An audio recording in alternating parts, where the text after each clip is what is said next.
सानिया सवात हुआ, हम सबको दुख है, तकलीफ़ हुई क्योंकि वो हमारे पाकिस्तानी थे, लेकिन ये भाई सियासत कर रहे हैं और पीटीआई को नीचे दिखाने की कोशिश कर रहे हैं। इन्होंने मैसेज किया और लिखा कि पीटीआई गिद्ध है जो लाशों पर खुश होती है।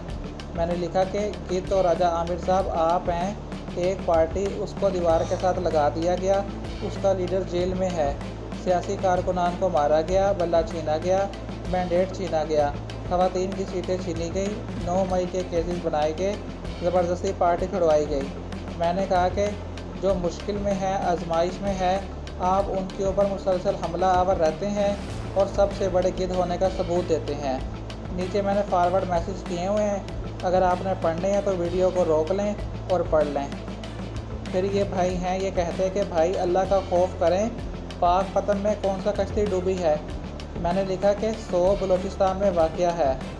अच्छा, नीचे लिखा हुआ है कि जो कमिश्नर सवात है उसको हटा दिया गया है क्योंकि जो कमिश्नर होता है वो डिवीज़न का बादशाह होता है।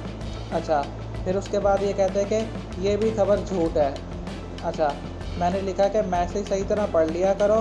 पाक पतन वाली खबर ये थी कि 20 बच्चे नाकाफ़ी सेहत की सहूलियात होने की वजह से इंतकाल कर गए हैं।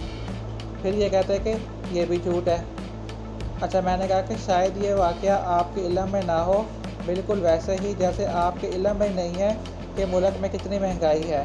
फिर ये कहते हैं कि मैंने महंगाई का जिक्र किया था इमरान खान के दौर के साथ। गरीबों की ज़रूरत आलू, प्याज, लहसुन, सब्ज़ी, घी वगैरह की ये बात कर रहे हैं। जो बिजली के बिल, जो अंडे हैं और जो क्या नाम है बाकी चीज़ें हैं, इनको उन चीज़ों का याद नहीं है।